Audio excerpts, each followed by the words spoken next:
SNESdrunk.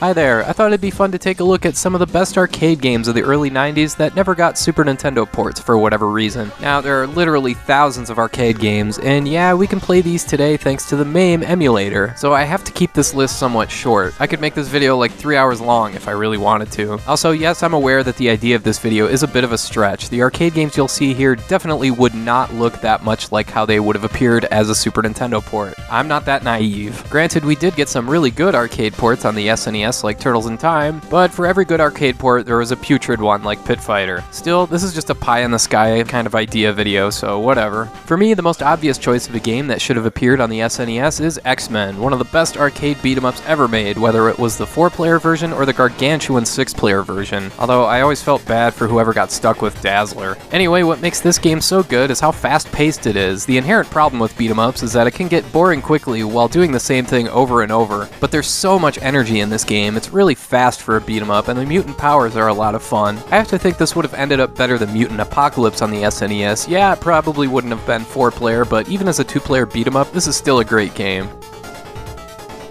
And of course, there's also the Simpsons arcade game, one of the best games Konami ever made back in their heyday. This game really nails the classic Simpsons art style, and it also gets the Simpsons sense of humor, and represents the series as well as any game has. This is easily the best Simpsons game ever made, and nothing else even comes close. Again, I get the big appeal of this game as playing as the entire Simpsons family at once, since it's a 4-player game, but again, you're crazy if you think this wouldn't be as fun as just a 2-player beat-em-up on Super Nintendo. Next, there's the Cliffhanger, Edward Randy, and this is one of the most batshit crazy games I've ever played. Just look at what's going on here. You play as a roided-up Indiana Jones whipping bad guys as you try to balance yourself on a biplane in mid-flight, then you're fighting some crazy Terminator-looking machine boss, then you're jumping between biplanes 5,000 feet in the air before you end up on a speedboat somehow. It's amazing. While the technical limitations might have diminished a Super Nintendo port, I'm not sure it would have mattered that much because the ideas here are so strong. Even if you're able to capture some semblance of the insanity here, that's more than enough. You want to get even crazier? Then there's Ninja Baseball Batman. No, not that Batman. Batman as in actual bat guys. This is a baseball-themed beat-em-up, and this game is as absurd as it gets. It's like if Parodius were a beat-em-up and obsessed with baseball. You fight baseball bats fighting with baseball bats, baseball gloves, a freaking baseball stadium. Meanwhile, the first boss is an airplane inside of an airplane. Sure, okay. Words don't do this game justice. It's utterly ridiculous, and I wish more people had a chance to play it back when it first came out. There's also stuff like Armored Warriors from Capcom. It's kind of amazing to me that there are so many beat-em-ups back then, and yet so many managed to stand out as something unique. The hook in Armored Warriors is the fun of being ridiculously overpowered. This is good old-fashioned mech carnage, using parts from your destroyed enemies as your own weapons, even stuff like tank treads. The amount of weapons you can equip here make this game worth it. And of course, there's Metal Slug. This did get home console ports for Neo Geo, Neo Geo CD, Sega Saturn, and PlayStation, but this game was made in 1996, late in the SNES lifespan, so it's possible that a Super Nintendo port could have been at least somewhat decent. Plus, if you look at the side-scrolling run-and-gun games on the SNES, there's really only a handful of good ones, before you're getting to stuff like Jim Power: The Lost Dimension, and that game sucks. So Metal Slug would have helped fill a need in a genre that was somewhat lacking on the system.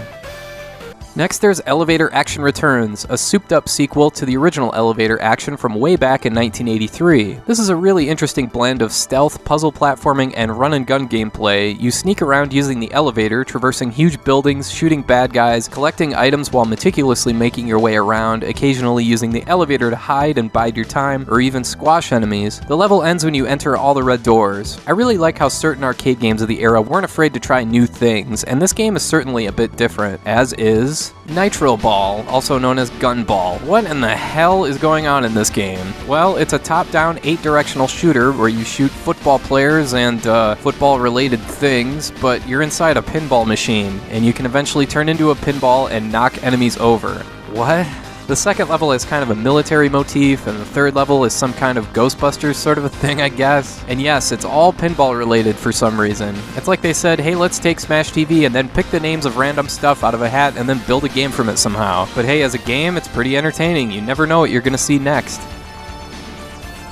Dead Connection is another Smash TV type game, but you play as what look like Prohibition-era gangsters as you shoot up hotel lobbies, junkyards, restaurants. What I really like here is the damage you do to the property itself. That's pretty rare for the time. But yeah, it's like a third-person shooting gallery type game, and it's well done. My only problem with it is that it's way too short, but a Super Nintendo port could have potentially remedied that.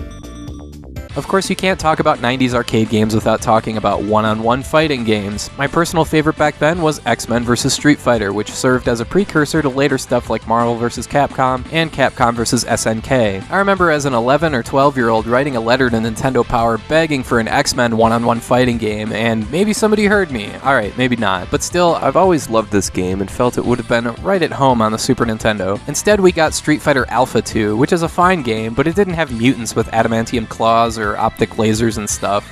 There are several dozen other fighting games I could also add to this list as well, like Last Blade, Dragoon Might, or Monster Maulers.